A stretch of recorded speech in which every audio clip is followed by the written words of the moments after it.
Wir sprechen hier also in einer Art Schauprozess über das Verbot einer Partei, die im Westen Deutschlands von 20% der Menschen gewählt wird und im Osten von 35 bis 40%.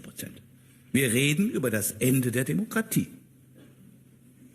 und ihre Ersetzung durch etwas anderes. Die Meinung großer und immer noch wachsender Teile der Bevölkerung soll für die Politik in Zukunft keine Rolle mehr spielen. Wie soll das neue System eigentlich heißen? Gelenkte Demokratie? Unsere Demokratie? Bestimmt fällt Ihnen ein schönerer Name ein. Sind die Begriffe rechts und rechtsradikal wirklich mehr oder weniger bedeutungsgleich?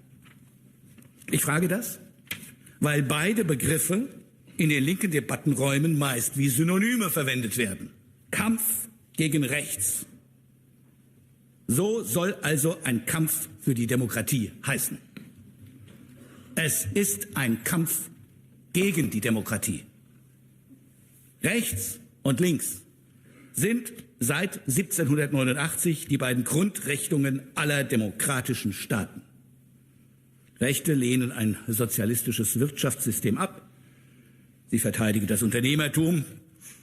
Sie sind für Traditionen, sie halten die Familie für ein gutes Modell und sie mögen ihr Land. Dass sie nicht diese Oldschool-Rechten wie Adenauer oder Reagan meinen, wenn sie Verbote fordern. Sie meinen den Populismus. Eine neue Spielart des Rechten, die in der gesamten westlichen Welt entstanden ist, nicht nur in Deutschland. Sie findet Zustrom bei denen, die bisher bürgerliche oder gemäßigt linke Parteien gewählt haben, also bei uns Union, SPD, FDP. Diese Wähler fühlen sich nicht mehr repräsentiert durch das alte Parteienspektrum. Das meist abwertend gebrauchte Wort Populismus suggeriert, dass es ein Fehler wäre, beim Regieren auf die Zustimmung der Bevölkerung Wert zu legen.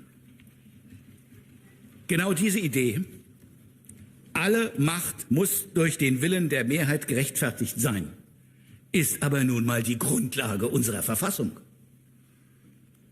Mit einem Verbot mehrheitsfähiger Parteien entzieht man diesem Staat seine Legitimation und verwandelt ihn in ein autoritäres Regime. Dafür muss man dann aber schon sehr gute Gründe haben.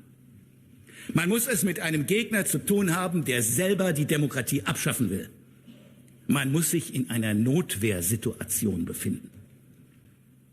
Die entscheidende Frage ist, ob so eine Partei legitime Ziele verfolgt oder illegitime.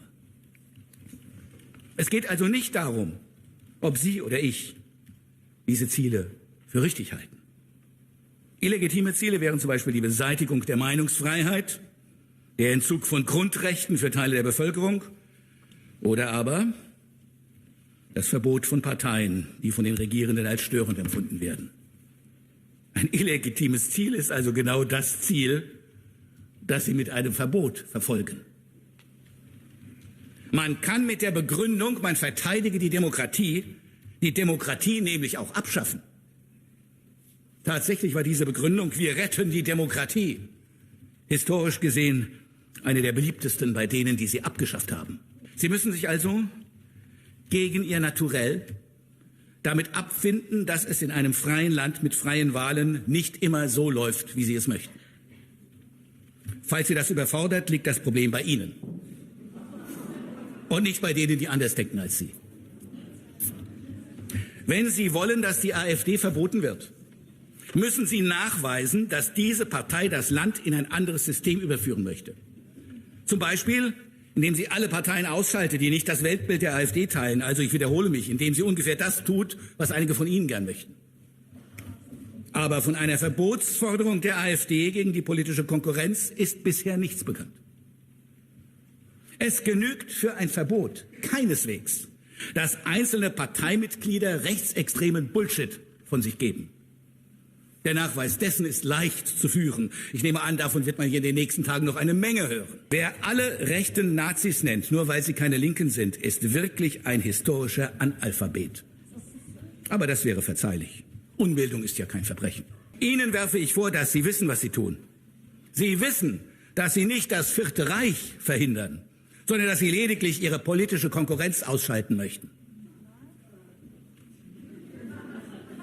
Die AfD-Wähler, jedenfalls die meisten, wollen keinen neuen Hitler. Sie wollen so etwas Ähnliches wie einen neuen Helmut Schmidt. Es wäre ein Kinderspiel, die AfD klein zu halten. Man müsste dazu lediglich ein paar Probleme angehen, die echte Probleme sind und deren Existenz Sie vermutlich bis zu Ihrem letzten Atemzug leugnen würden. Passen Sie die Migration an die wirtschaftlichen Möglichkeiten dieses Landes an. Sorgen Sie für ein Level an Sicherheit, wie wir es 2010 hatten. Sorgen Sie dafür, dass unsere Schulen funktionieren und die Wirtschaft konkurrenzfähig ist. Mehr muss es nicht sein. Wer sich an die Gesetze hält und keine Gewalt anwendet oder anzuwenden beabsichtigt, ist sicher. Und bei dem klingelt frühmorgens nicht die Polizei an der Haustür. Danke.